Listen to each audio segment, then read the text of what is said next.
Star उत्सव पर देखिए आपके चहेते शोज अब से डीडी फ्री डिश पर।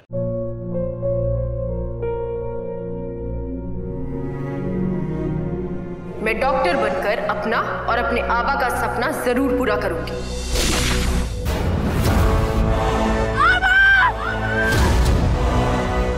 वादा करो मेरी बेटी सही की जिम्मेदारी निभाओगे। मुझे नहीं करनी है शादी। मेरा रिश्ता सिर्फ मेरे सपनों से है। तुम भी मुझसे कोई उम्मीद मत रखना। मेरी जिंदगी में कोई और है, जिंदगी में कोई और है। क्या एक अनचाहे रिश्ते में गुम हो जाएंगे साई के सपने? गुम है किसी के प्यार में 1 अप्रैल से शाम 7 बजे स्टार उत्सव पर। 1 मिनट आगे मत बढ़ना।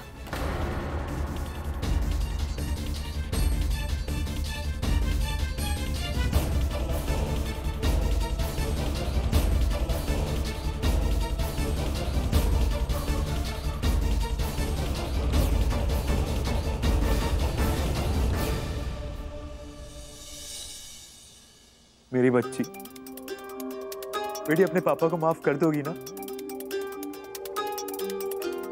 तुम्हारे पापा अपने किए पर बहुत शर्मिंदा है, लेकिन तुम्हारे पापा तुमसे बहुत प्यार करते हैं। लेकिन आज खुद की गलतियों की वजह से मैं इतना मजबूर हूं कि तुम्हें अपनी गोद में भी नहीं उठा सकता। चल देख लिया ना, चल बाहर निकल। हाँ सर, ताई और रंजो की बात तो सुनो। चल ना बाहर निकल, समझ में नहीं आ रहा क्या बोल रहा हूँ। और गलती से भी ये सोचने की कोशिश मत करना कि मेरी ताई तुम्हारे साथ आएगी। समझ में आया ना? चल।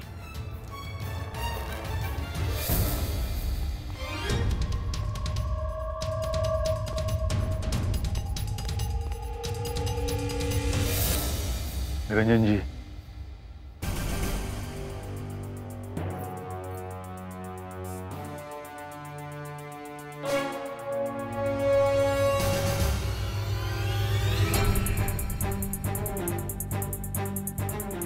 बाबा, मुझे आपसे कुछ बात करनी है।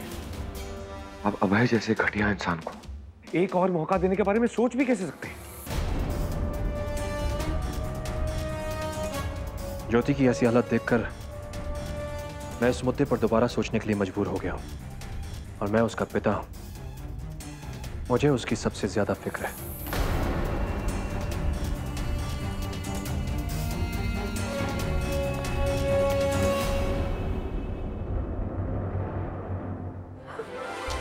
मैं अपनी बच्ची पे उस हैवान का साया कभी नहीं पड़ने दूंगी, कभी नहीं पड़ने दूंगी। भाई शांत हो जाइए प्लीज, प्लीज रोना मत कर दीजिए। परी के बारे में तो सोचिए, सब ठीक हो जाएगा। आप जैसा चाहती है सब वैसा होगा। और फिर श्लोक और दादा है ना, हम आपको अभय भाजी के साथ कभी नहीं भेजेंगे। कुछ नहीं होगा, सब ठीक हो जाएगा। नहीं बहनी, तुम नहीं समझ रही हो। कुछ ठीक नहीं होगा। जब तक आई यहाँ है कुछ ठीक नहीं होगा। क्योंकि आई के नियम, उनका कानून, उनकी इज्जत, उनका समाज तो बच्चों से भी ज्यादा इंपॉर्टेंट है उनके लिए। कि ऐसी सोच ना इस घर को बर्बाद कर देगी। देख लेना तुम, एक दिन का भी नहीं बचेगा यहाँ। हम सबको बर्बाद होते देख के ही उन्हें सुकून मिलेगा। अब श्लोक भाई की हालत बेहतर हो गई क्योंकि तुम आ गई हो, वरना तुम जानती हो ना उन्होंने भाई की हालत भी कैसे कर दी। अब वो मेरी जिंदगी बर्बाद करने पे तुली हुई है।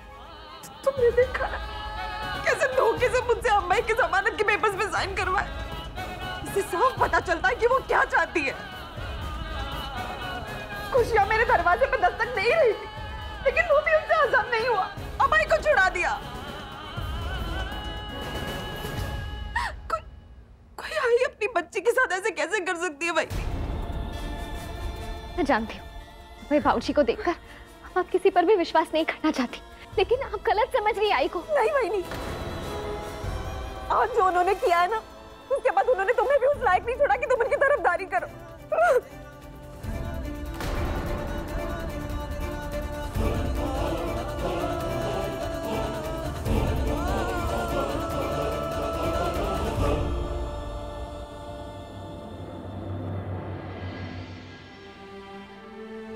ताई, आई प्रॉमिस अब वो दिन दूर नहीं जब आपको समझ आ जाएगा कि आपकी आई कितनी अच्छी है। वो आप सबसे खुद की जान से भी ज्यादा प्यार करती है। जो इंसान आपकी जिंदगी के साथ खेल रहा है उसका चेहरा मैं आप सबके सामने लाकर रखूंगी, तब जाके आपको आपकी आई का प्यार दिखेगा।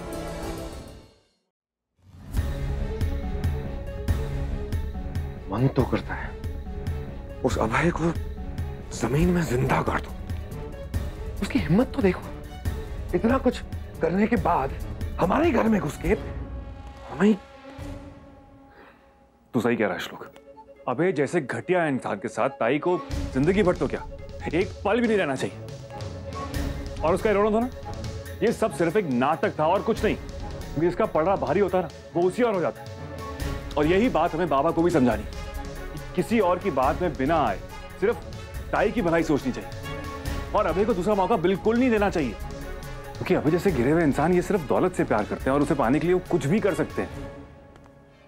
लेकिन श्लोक अगर मैं परेशान हूं तो बस ये बात सोच के कि अब तक उसने ताई के साथ बदसलूकी की, आगे चल के कहीं अनाया के साथ कुछ नहीं करेगा। अगर उसने अनाया को छुआ भी ना उसका हाथ तोड़ दूंगा। आप सही कह रहे हो, हमें बाबा से बात करनी होगी। बाबा इतने नरम दिल हैं कि अभय के झूठे आंसू देख के गलती से डिसीजन उसके फेवर में ले लेंगे। अभय सुधरेगा ये सवाल तो पैदा ही नहीं होता। हमें बस उसे बाबा की अच्छाई का नाजायज फायदा उठाने से रोकना होगा। मैं बाबा से बात करता हूं। ठीक है।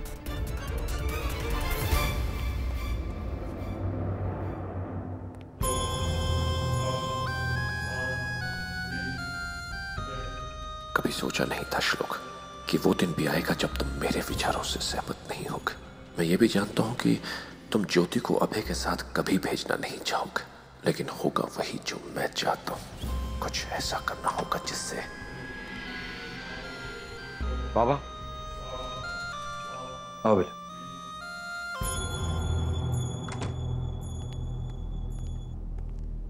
मुझे आपसे कुछ बात करनी है। कहो।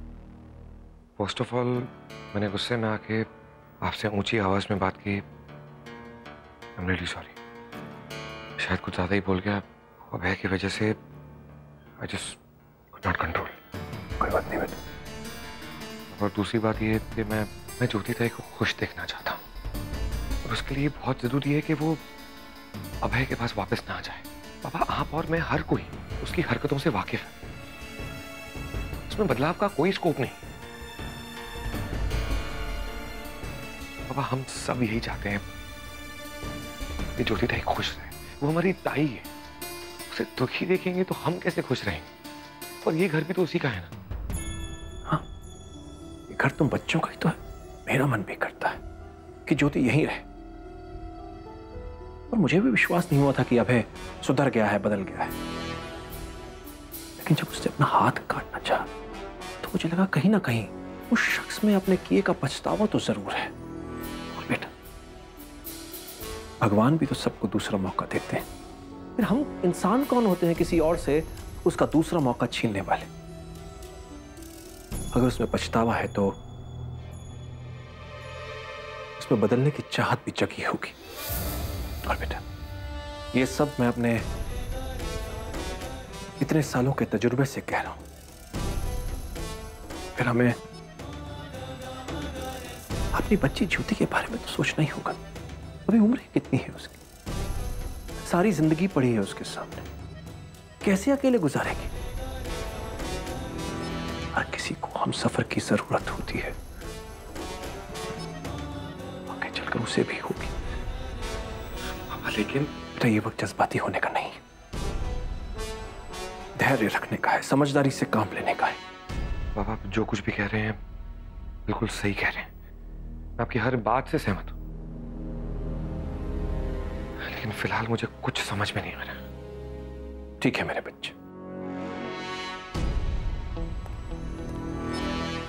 तुम आराम से बैठकर इस बारे में सोचो, क्योंकि जल्दबाजी में लिया हो कोई भी फैसला अक्सर गलत साबित होता है।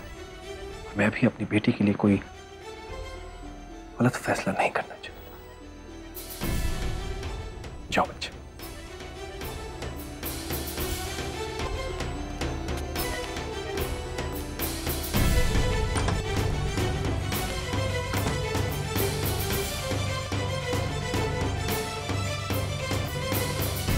उस समय तो कालिंदी को कुछ कहने से रोक दिया था, लेकिन सच तो ये है अभय का जेल से छूटकर आना बिल्कुल सही नहीं है। पापा, ज्योति ने आज तक बहुत दुख देखे हैं, बस अब और नहीं। उसकी तकलीफों पे पूर्ण विराम लगा दीजिए पापा। अज्जू, कैसा था फंक्शन? आपने इतनी जल्दबाजी में क्यों बुला लिया मुझे? क्या हुआ? चेहरे पे 12 क्यों बजे हुए हैं? वो सिद्धार्थ। अज्जू क्या हुआ है? अज्जू मुझे टेंशन हो रही है, बताओ क्या हुआ? सिद्धार्थ, वो अभय वापस आ गया है। क्या? हाँ, वो ज्योति को और उसकी बच्ची को अपने साथ वापस ले जाना चाहता है। वहाँ फंक्शन में भी आया था, सबसे माफी मांग रहा था। पता नहीं अब निरंजन जी क्या फैसला करते हैं। लेकिन अज्जू, अभी ने ज्योति के साथ कितना कुछ गलत किया है, तो फिर इससे सोचना क्या है? अज्जू, मेरे पास और कोई रास्ता नहीं है। अगर ज्योति को खुश रखना है तो मुझे उसे भगा के कहीं ले जाना होगा। पागल हो गया है क्या? तू ऐसा कुछ नहीं करेगा, समझा? तो मैं क्या करूं अज्जू? ज्योति की जिंदगी का सवाल है। अगर मैंने कुछ नहीं किया तो अभी ज्योति का क्या हाल कर देगा? मैं आपसे बाद में मिलता हूँ, ज्योति से मिलना है। देख, ऐसा कुछ मत करना कि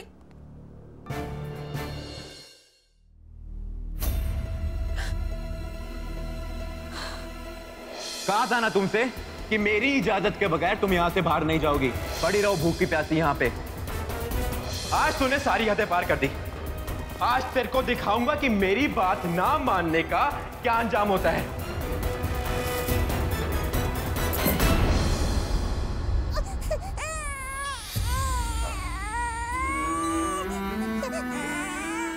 क्या हुआ? चुप हो जा। क्या हुआ?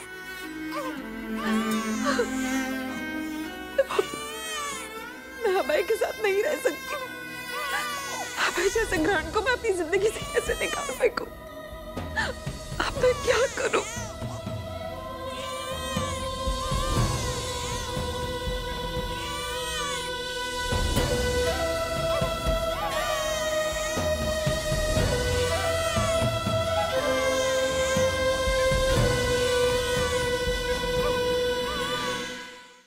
आपका पसंदीदा प्रोग्राम इस प्यार को क्या नाम दूं एक बार फिर लौटेगा कुछ ही पलों में।